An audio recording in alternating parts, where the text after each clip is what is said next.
Hello, everybody. We have some people joining. We'll take a few minutes here to let folks in. My name is Erin. I am the VP of Marketing here at Interact. I'm excited to have everyone here for this session today. We'll give folks a few minutes to join. While they're coming in, just a couple of quick housekeeping notes. If you'd like to ask a question at any point, there's a Q&A button on the right-hand side. You can just submit your question there. If you see a question that you like, please upvote that question. That will move it to the top of the priority list. We will have time at the end of today's session to address as many questions as we can get to, so please feel free to submit your question as soon as you have one. In addition, there will be a recording of this session that will be sent to the group following today's conversation, so please keep an eye on your email. We will be sending out a recording. And if you want to drop into the comments, we know we have a lot of folks who are joining from around the world. We love to get a sense of where people are coming in from, so feel free to drop into the chat where you're dialing in from today. I personally am here in Boston, in Massachusetts, and I am very excited to be here with a fellow expert from the Boston area, who I will be introducing momentarily. Just a quick word about Interact. So we are an intranet and employee experience tool provider. We work with a lot of mid-market and enterprise customers to help improve their internal communications and employee engagement. And we are excited to bring a myriad of experts from different customers, different companies around the world, including our guest today, Lisa Radasta from the MBTA, the Massachusetts Bay Transportation Authority. Lisa is the Director of Employee Communications and Engagement, and I will allow Lisa to introduce herself. Hi, Lisa. Hi, good morning, Erin. Thank you. My name is Lisa Radasta, and I do work at the MBTA in Boston. We are the public transit authority for the Boston area, and that includes the greater Boston area. And so I've worked here for about 10 and a half years. I've had different roles during that time, but currently, as Erin mentioned, I do oversee our employee communications and engagement. So I was doing a little bit of digging into the MBTA before this meeting. I have been an avid Orange Line and 39 bus rider in my JP days, and then I moved over to Dorchester, which, by the way, is just a block or two away from you, which is bizarre. But I've also been riding the Red Line since then. So tell us a little bit, Lisa, about this cool subway system. Well, I see a lot of people here are from outside of the United States, but the Boston subway is the oldest transit system in the United States. It's 126 years old. And it started back in 1897. And it was basically consisted of one trolley traveling 1 mile down one of our main roads here in Boston. And that was the birth of the system. And the MBTA, too, is a government agency. We kind of call it a quasi-government agency. Sometimes we fall under that umbrella. Sometimes we don't. Depends on what it is. But the governor of Massachusetts and our board of directors provide oversight to the MBTA. So we really report back to them. And we service about just over 200 cities and towns throughout the greater Boston area. Awesome. And if anybody happens to know what the subway card is called, drop it in the chat. We'll announce a winner, which will just be applause and admiration. But if you've been on the Boston subway and you know what the cards are called, drop it in the chat. So we're going to dive in here. Lisa, tell us a little bit more about the day-to-day of the MBTA. What's it like to work there? How many people work there? What are they dealing with on a daily basis? Somebody won. Nicole, she got it, the Charlie card. So our workforce, we have just under 7,000 employees, and we also have a lot of contractors. But because we're a transit system, we have all different positions here at the MBTA. So we've got administrative folks like myself that work mostly out of an office, and we're behind a computer all day. But most of our workforce is dispersed throughout different facilities and different locations in the greater Boston area. And it's not just like you could see in this picture here, we've got bus operators and train operators, but we have people that work on the tracks. We have painters, we have electricians, we even have blacksmiths. So it runs the gamut of our workforce. Most of these people do not have an MBTA email, which is crazy in this world, right? That's slated for next year.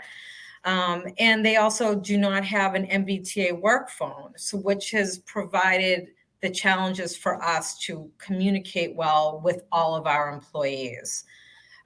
So that's kind of what started our mission here with the intranet. Yeah, so we're looking at folks who not only don't have a computer, a desk that they're sitting at, but they may not have phone access. They certainly, even if they do have phone access, can't be looking at their phone regularly during the day. So that poses some pretty unique challenges. That's right. And as a matter of fact, any of our bus or train operators are not allowed to have a phone on their person just because of safety issues. We have had incidents in the past, like everybody else is texting and driving. We can't have that. So they're not even allowed to have their phone on them.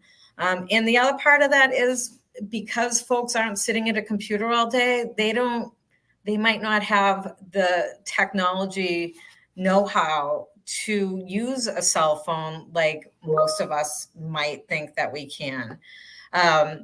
It's interesting because in my time spent in the field, I mean, we still have folks that have flip phones. So it's a challenge to make sure that everybody is in the know and understands what's going on within the MBTA. So talk about what the catalyst was for thinking about a uniform, employee experience delivery platform. What brought you there, and how did you start to explore options to get to all these folks? So one of the things that I noticed when I started working here was our current intranet, which was extremely old and outdated. And not only was it outdated, it was incorrect. The information that was on there, and here's a picture of it. As you can see, T-Stop is our new intranet. So even this is still up and alive, but only for certain purposes because we still need to move some information over to our current intranet. But for the most part, in order to access this old intranet, you had to be on the network and you had to be within one of our locations that could dial into the network, which left out most of our employees from being able to get any type of information that they might need at their fingertips. So what we did was we looked at this, and it started with going to IT because IT owned this site. And, we started asking them for their help. And truth be told, they didn't have the resources, which was sad for us because we couldn't get it off the ground. But then I asked permission, I got approval. And that's when we basically took over the process and decided that we were going to update the intranet and figure out a way to do it, and not within IT, but within just a regular business unit. And that's really how my department got formed. Yeah, I mean, I think especially with a government agency like this, it's really critical to have thoughtful expenditures and be able to use your resources in a way that's, meaningful and kind of exemplifies each dollar has to go a little bit further, right? As you know, so having the ability to kind of take IT out of the equation, I think was probably critical for you guys. It was. And, their piece of it was more oversight as far as, updating pages if somebody told them to, or they weren't really involved in the day-to-day content. As a matter of fact, they let a lot of their users have the ability to go in and make updates when appropriate, which was fine, except transition happens, people leave, and then nobody picks up that ball where it was dropped. And that's when all the content started to get very, very outdated. And so we kind of approached the new intranet with a different set of eyes and wanted a business unit to actually really not only oversee the daily functioning of it and building it, but actually working with the departments on their content, making sure it was accurate and updated. And that allowed us to do that. So talk about what, as you were thinking about this new platform and how you're going to reach those goals, what were the main things that this intranet had to accomplish for you? So we wanted a modern intranet. Obviously, the last one, again, was not modern. It was not the most user friendly. And we needed something that everyone could access whenever they wanted to. And that is what Interact provided via their software. And our new intranet is called T-Stop. And so the idea is that anybody can access this via a sign-on, of course, whenever they want from any device. So they don't have to be on MBTA property to actually log in and maybe look at work that might be relative to them, or look at policies that they may need to know about.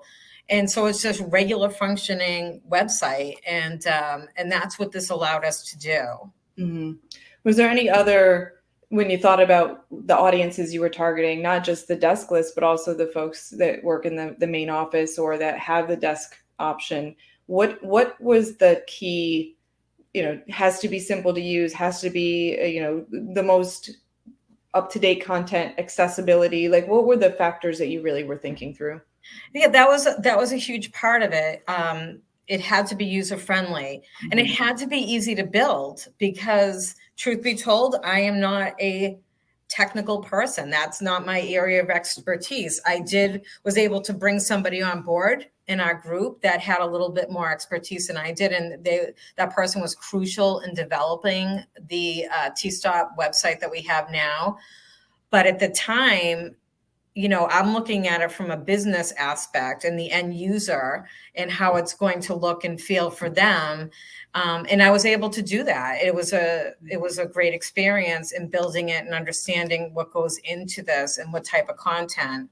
And we worked with a lot of different departments to get this off the ground. We had to do a request for information, in a request for a proposal in order to get this off the ground, which is, that's a government agency thing. We can't just go buy something. We've got to vet out different vendors and make sure that, we're getting the actual product that we need. And that's how we got to where we are today. Can you talk a little bit about your team and what day-to-day looks like? I know, obviously, with an agency like this, there's a lot of putting out fires and reactive communications, and how do you guys handle that, and how does the intranet come into play? So we have a team of 3, including myself. I have somebody, Russell, who does a lot of the content focused information and does a lot of the communications. And then I have another girl, Sim, who is really, her job is to be the administrator and to make sure that, she's adding content, removing content, in the daily oversight of the system. We could probably use another person or two, but we're still young, still a young department. So it's daily, there's no 2 days that are the same. Yeah. So there's always something new coming in. Just last week, we had a huge overhaul in our executive leadership team. And, sometimes things, it's quick. You have to get it out, and you have to figure out how to move quickly on things. And then sometimes you have more time to prepare and put together, a thoughtful campaign that touches all the different folks where they get their information. So how do you mind talking? I know this is fairly breaking news. So can you talk a little bit about how you use the intranet and other communication tools to talk about that executive change that happened last week? Absolutely. So we have multiple touch points with our employees. So we have the intranet. Now, that doesn't mean everybody uses the intranet. We have digital screens that are in our facilities, and those are another touch point for folks that are in and outside of their facilities. We have email for those folks who do have email. So we utilize different methods to reach out to our employees because they don't all receive information the same way. And as a matter of fact, we even use the postal service to send some things out to our employees. So that's when I say a campaign, we have to, I call it a symphony. We have to make sure that things are lined up. And when an email goes out, that T-stop is updated very quickly thereafter or at the same time. And then our digital screens are updated. So there's a lot of moving parts and making sure, and all the information doesn't always look exactly the same. What goes on a digital screen may not look as great on T-stop, and what comes out on an email may not look as great as what we have somewhere else. So it's also designing all the communication and content to fit whatever mechanism that we're using. Yeah, that multi-channel comms, particularly with the different personas that you folks are trying to reach, there isn't a one-size-fits-all solution. So having those different options is really valuable. Can you talk about you mentioned that there were multiple kind of departments involved. How did you get different teams across the MBTA on board, and how did you delineate kind of the onboarding journey to different folks when you needed them? So when we started out with the initial process, we really reached out to departments that had a lot of content or information that was valuable to all employees. So that included our HR department, that included some of our operations departments, our procurement department. We invited a lot of people to the table to get everybody's different aspect on how they think this should work. And that's where we started. And then we had a lot of those same folks and some of their department members participate in a pilot launch and get the feedback and tailor things as we went through regarding the intranet. The intranet did launch first. That was, it's coming up in November, it will be 3 years. So we were post-COVID, which was challenging because in the United States, we shut down around March, and there was no way to communicate with all of our employees, which was extremely challenging. So between March and November, we had to get creative and kind of come up with Band-Aids to do what we needed to do. And then November, we launched T-Stop, and it was live to all employees. Again, still challenging because a lot of these people still were maybe hybrid or remote, and it was trying to interact with those folks and let them know that T-Stop was here and available to them. Yeah. I feel like COVID really underscored the need for these platforms, but it also made things much more difficult to get these platforms up and running because of the disparate, working environment and just the complete reactive nature of dealing with COVID. It was quite a time. Yeah. I think we all learned a lot. We did. So talk about, obviously this was something that you launched it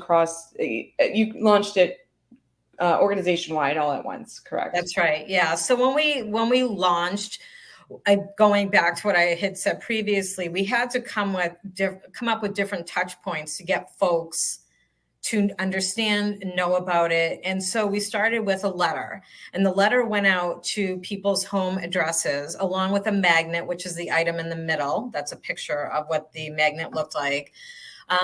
Basically saying it's here. This is the information that you can get on it. Here's a magnet, put it on your refrigerator, wherever you want. It's just a reminder that was the website. This is how you get in. That was part of it. And then on the left-hand side, where you see there is with the laptop, those were large posters, which I hate to use paper posters because we're trying to get rid of that and use these new modern technologies to get information out to our employees. But we had these posters created and we put them all over our employee facilities. And some of them are still up today. It makes me smile when I see a poster that hasn't been ripped down, but, tongue in cheek, get on board. We're a public transit agency, get on board, just station for information, and try to really engage our employees to log in. And we had a lot of folks that jumped in and started to use the system right off the bat. So that was really great. And I think mailing the letters out, even though it seems to be going backwards versus forward.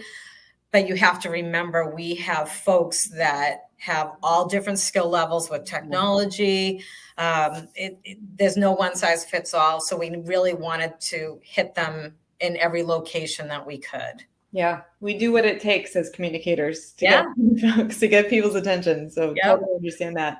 Can you talk about, obviously this was a concerted effort to get people aware that it was rolling out and to get them on board from the original launch date, but how did you continue to drive engagement and what kind of feedback did you get from folks as they started to learn this system? So it was received very well, and it started off with minimal content. We reached out to departments and said, give us an overview, give us an org chart, give us this, give us that.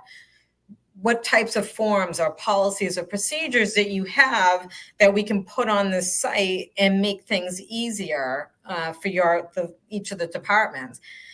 And I'm not going to lie, it trickled in. It wasn't this overwhelming, oh yes, let's give you, we have all this stuff, let's give it to you, put it on there. Mm-hmm. It was more of a slower process. But as adoption became more, prevalent, and we had more folks really seeing the benefit of using it, now in even 3 years later, I still think of it as a newer system. Mm-hmm.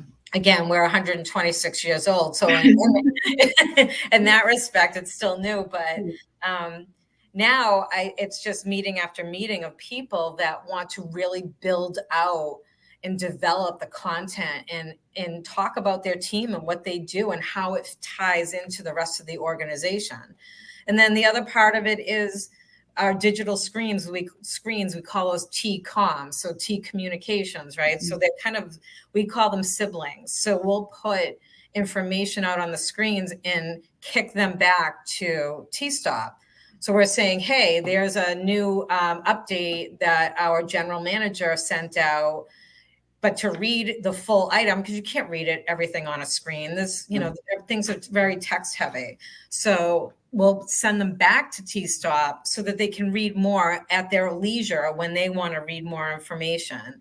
So they work hand in hand, and that's really important. And it's also important to try to find the content that matters to the folks out into the field. Not everything is relevant to everybody. Yeah. And that's always the challenge and the struggle is, who needs to know about this? And how long should we keep things up for, before it gets stale and old? So all those moving pieces is really what dictates what we do.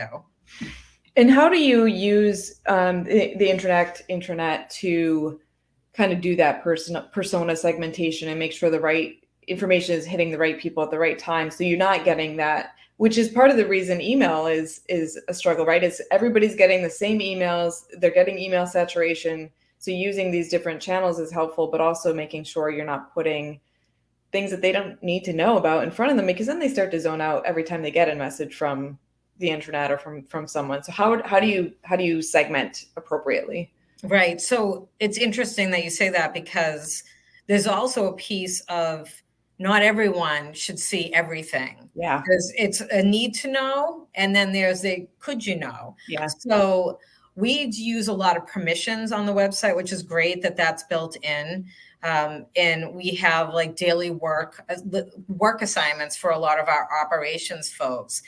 And that was a huge adoption for our operations staff, is to get them out to stop calling in daily for work assignments, mm-hmm. and be able to pull that information off of T-stop.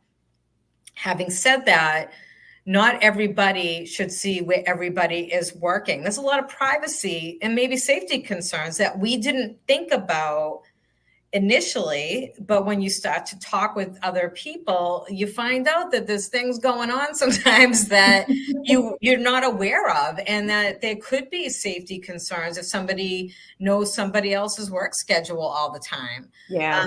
And so we permission things out. If you and all that information comes directly through our HR system. It's a feed that we get, and it brings over people's work locations and department names and department numbers. And we use that to permission things out and allow folks to see certain information where others cannot. Mm. And that's a big piece of tailoring the system.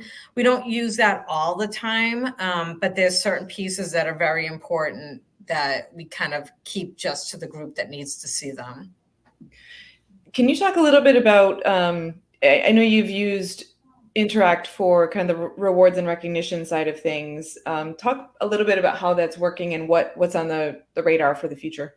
Right. So we actually have, we haven't used it. And the reason we haven't used it is I'm hoping for a more robust rewards and recognition program. So there is this feature, but I want to take it to another level. I want to be able to say, Erin, you did a great job, and make it publicly known on the website. But not only did you do a great job, you took it above and beyond. So now I want to actually reward you with something, an actual thing, versus just the pat in the back. So we're working with Interact. We're very premature on the process, and we're hoping that we can join forces with another vendor that actually processes rewards. So for example, Erin, if I, commended you on, doing this webinar today, and oh, by the way, you went above and beyond, and I want to grant you some points that you can use to redeem towards an award of your choice. That's what we're trying to figure out now, that we want a hands-off process so that we don't have to have a manual person figuring out, oh, I need to get a reward out to Erin. I've got to get her mailing address. I got to get this, that. I don't want any part of that process. I want to have another company do that. So we're working to figure out how can we join forces on the back end so it's seamless for our employees. And it's also a good way to entice employees to use the program and to make sure that they understand that they matter. And it falls into that whole employee experience. Yeah. And retaining employees, where, we're at a tough time right now at the MBTA, and we're desperately trying to hire more people. We're very understaffed, and our culture could use some work. And that's years and years and years in the making. It's not something that's new. And so we're really trying to understand the best way to make sure our employees understand that they are valued. And we want to, build that out a little bit more. So I'm excited to see what we can come up with for that piece. The other part of it is we get employee commendations from our riders on a regular basis. That comes in via email or phone call to our call center. And then we promote that a lot on our website. They're talking about some type of interaction that they had that was positive. We have a lot of negative feedback. So it's nice to twist that around and reward good behavior in any way that we can, because people see that they want to do better, and it's what we should be doing. So we're working very hard towards that. If you want to reward me for this webinar, we can meet down the street. I'll grab you a drink. So just kind of to wrap up before we go to questions, I mean, I am in awe. I think the breadth and the magnitude of this organization and the disparate types of folks who work there and the circumstances under which they're working, whether it's deskless or overnight shifts or the skill sets that they have that you have to accommodate on a daily basis, is very underrated, I think. So we love that you're using Interact. Thank you for using Interact, and thank you for talking about your use with Interact. But if you could kind of summarize how much that helps you accomplish that objective on a daily basis. Yeah, it's a huge part of it. And we still see people, even after 3 years, that never logged in, starting to now log in. Russell, that works on my team, has spent a significant amount of time getting employee discounts, and we're putting those on T-Stop. So that, if you want to go to a Boston Celtics game, which that's coming up soon, you can get discounted tickets. So it's a huge piece of it. It's not all of it. Having the digital screens, having email, I don't think we'll ever get away from those pieces of it. I think the challenge will always be there as to how to reach out and connect with every employee. Like you mentioned, we have overnight people. It's a 24/7 operation behind the scenes. And I don't think we'll ever get everybody. And that was my expectation going into this, is like, everyone's going to log in. It's going to be great. And I'm going to solve all the problems. And the reality is it's not going to work like that. So you have to have realistic expectations. We're always thinking and working about ways we can entice more people onto the website. We're always looking for feedback. So it's not ever, okay, we launched it, it's over, that's it. It's not, yeah, not at all. It's always growing. It's us learning. It's us having conversations with our employees. It's not being at one level and you're so disconnected from the actual workforce. And that's something we take a lot of pride in, that we do talk to our employees. We try to understand where they're coming from. And like I mentioned at the very beginning, we have those employees that are an electrician, and that electrician, like, what do you want to know? What do you want to learn about? And some people, listen, they want to come in, punch the time clock and go home. They don't care about what's happening in the organization. And that's fine too. But we want to make sure that we are providing them all the information that we can. Should they choose to use it, it's there. The old saying, you can lead a horse to water, you can't make him drink it. And I've said that a million times with this. So, it's keeping expectations real. But there's no one size fits all. It's not just the intranet. It's not just digital communications, and it's not just email. It's a combination of all of them. And that electrician doesn't know what he or she doesn't know, right? So they might see something on a sign that they had no idea was a thing. And then suddenly they're scanning a QR code and they're logging in and they're interested. So it's a bear of an assignment to get all these folks. And it's not also, you don't always have to keep everything about work, right? I mean, it's fun to have, like I said, the employee discounts that Russell's been working on. I mean, that's huge. It takes you outside of it. We're trying to do more employee spotlights. So, everybody, the question to always ask yourself is like, what does this mean for me? As an employee, you always have to put yourself in everybody's shoes, not just your own, not just the department you work in. You have to think big, and you have to understand how all the employees may be affected by the information you're putting out. Yeah, it is okay to have fun at work. This is International Happiness at Work Week. So let's with that, I'd like to shift to some questions, if you're game, Lisa. I'll do my best. We'll start with Tanya has a question. Does the intranet allow for two-way communication? The software does. I'm not going to lie. This is something that I have been tentative about really turning on. The reason for that is because sometimes I'm concerned about what people might say. We have a very large workforce, and this is something that Russell from my team is going to be navigating very soon, and allowing people to comment and things of that nature. There's also been pushback from our operations side. We live in a world of the chain of command here at the MBTA. So it's not always encouraged for everybody to say whatever they want in a public platform like that. So we are slowly starting to dive into that. I just want to be mindful about what people say and do and write.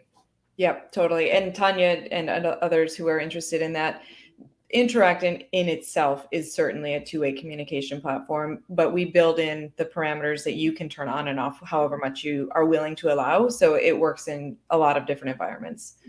So let's move to the next one. This is from Jennifer. And Jennifer asks, sorry if I missed this, how do the non-desk employees access the intranet? That's a great question. So it's like any other website that you would go on to. You can use your phone, you can use a computer at home, any device that you would normally use today, and you have a sign-on. So it's not open to the public. You have to have a sign-on in order to access the actual site itself. Great. Thank you, Lisa. The next one is from Nathan, and he asks, what was some of the popular content that received high engagement? So it's interesting. We thought the most popular content would be things that administrative people would be interested in seeing. And it turns out that the groups that we wanted to adopt and we were unsure, which is again our operations folks, they have daily work assignments that we put on the site every single day. That's the most popular content, which is glorious to hear because that's the population we wanted to tap into. Yep. We also find that when our general manager sends out messages to the entire workforce, those are pretty popular because it's, it really does pertain in most cases to the entire workforce. So those are kind of our two biggest hits right now on the system. We have a question here from Terry, and it's a bit long, but I want to publish it because I think it's a good one. So he says, or she, I'm an IT manager for a construction company who's developed an intranet from nothing and struggling to get good uptake from staff to add data themselves. So Terry is guessing that you have your own department putting the information on for them, but they're not really big enough. So do you have any tips to help get the staff more involved in creating or engaging? It's a challenge. And like I said previously, it's taken about 3 years for some of our departments to really want to be invested in the website and really promote their departments. We do have a team of 3 right now. I had at the beginning when we were first preparing for launch, I had 2 content writers, and that's what they did. And they met with departments and they asked them the same questions. Every department, tell us what you do, tell us who's in the department, any projects we should know about, things like that. I think it's something that will develop over time, Terry. It's not it's not something that's going to develop right off the bat, because you've got to get that engagement underway so that people realize the potential and the benefit of having a site like that. You might want to start off with like developing some basic questions that employees may want to know about different areas, and then giving those to the folks and ask them to fill out that information. And then you take that and put it into the site. That's kind of how we started. Again, we had dedicated people, but trying to find something that's engaging about the departments would probably be beneficial. So I would probably just come up with those, template of questions and feed those back to the staff to put information in. We have a question here, and I want to kind of expand on it a little bit. It's from Nicole, who I believe is of Charlie Card fame. Nicole, and I think like any large, high-profile, high-scrutiny organization, there are opportunities for morale to dip a little bit, right? So Nicole is asking, how have you helped kind of prevent low morale or drive engagement using the intranet? So I suspect Nicole is from the region. And so she's very, very much aware that we are suffering from low morale. We are under immense scrutiny right now from the FTA, which is the Federal Transportation Administration. We're struggling and we're trying to get better. We've had a lot of incidents. And so when this happens, it certainly affects the morale. We're on the news, we're in local papers every single day, and it's negative. There's no positive press for us right now. Having said that, that does affect low morale, which is why we are trying to reinforce good behavior and acknowledge employees when they are doing something well or extraordinary. In the past, we've had employee appreciation events where we had food trucks come out and go to all the different locations and give everyone a meal on the house and say thank you. And we had leadership go out and thank them as person as well. It's the same thing. There's no one size fits all. And because our workforce is, again, dispersed, all shifts, all the time, all over the place, you might have 3 people working in a trailer somewhere that nobody even knows exists. I mean, we're spread out all over the place. So you're never going to, you're never going to get everybody on board with anything there, and not everyone's going to love what you do. So that's why we're, really trying to expand upon a rewards and recognition program. We're trying to make sure that our employees do know that they are cared for, but this is generations of not being cared for. It's a tough nut to crack. We don't have the magic formula to change this, but we are working very hard to let our employees know that, that they matter, and that without them, we're nothing, right? Your employees make up your business. And for us, it's huge. So we're constantly working on that, because again, all you have to do is you get home from work and you turn on the evening news, and it's, your employer is being slandered over and over again. Whether it's right or wrong, it doesn't matter. It's still negative feedback, and it does start to affect your morale. Yeah. Well, is there a way that folks on this call who do appreciate the MBTA can make that known? Is that a question? Yes. Who do I email with my kudos when things go well? Oh my goodness. It's email tstop@mbta.com. That comes to me, and we'll make sure it gets out there, and we certainly would appreciate it. Like I said, we do post good, we have positive feedback from our riders that they witness every day, the good deeds every day. And unfortunately, those are always overshadowed. So we're trying to reward good behavior, make it contagious, and, really try to pick up people's spirits. I'm going to move to a question from Priscilla here. She says, you mentioned that after you launched, more teams started asking to get info on the intranet. How did you decide how much was good for launching? And then if it wasn't everything that you had previously, then I'm going to add to that, how do you decide how often to update when folks are asking to have information added? Listen, the more the merrier. That's how we look at it. I have meetings later today with departments that, they want to give us everything. Happy to do it. Not everyone's going to look at their content, and that's okay. But there's going to be a population of folks that might want to know every little detail about a department. And so we are more than happy to put everything on there. It may only get a few clicks a month, if that. And we, the analytics are built in to see what people are looking at and how often. That doesn't mean we're going to take it off. The other thing is that, there's expiration dates every time you add content, and it reminds you to go back and check, and maybe go reach back out to a department and say, is this still valid? Should this still be on there? Has something changed? So it's really working towards keeping the content fresh and updated. Above and beyond that, we still monitor it all the time, and we'll see something, and it might make us question, like, is this still right? Maybe this shouldn't be on here anymore, or we might know of something that's changed. We have so much content now, and again, it's overwhelming. The search mechanism built within the site itself is very robust, and we're always asking people to use that first, because you can't get lost because there's so much information. But using the search really can needle down exactly what somebody might be looking for. There's a question here about data protection.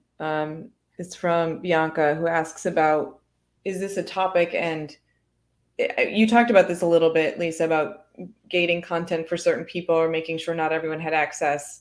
Is there anything more you can add to that for Bianca's question? Yeah, we, sometimes we'll come across things, and we need to ask the questions. I mean, we're always asking questions, and that's important. There are certainly some areas of information that we will permission down so that you can't see it, you don't know it's there. And if someone tries to access it, they'll get an error. And if they do get that error, they'll reach out to us, and we'll say, we have to make sure your position or whatever that person is, should they really have access? And a lot of times, somebody will tell me, no, they shouldn't. And that's why we do that.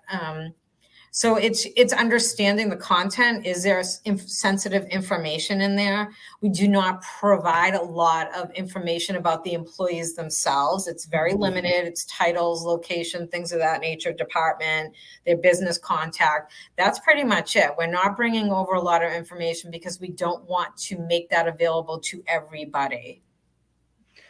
This is a little bit of an add-on question, but I think it's worth pulling up. For the folks without the MBTA issued cell phones, if they're visiting, and obviously many of them can't access things during work hours, right? Or at least not while they're actively working. Are there concerns about hourly workers kind of accessing it and doing work outside of those work hours if they're not being compensated for it? So it's a great question. And it depends is the answer, really. Many of our employees are in a union.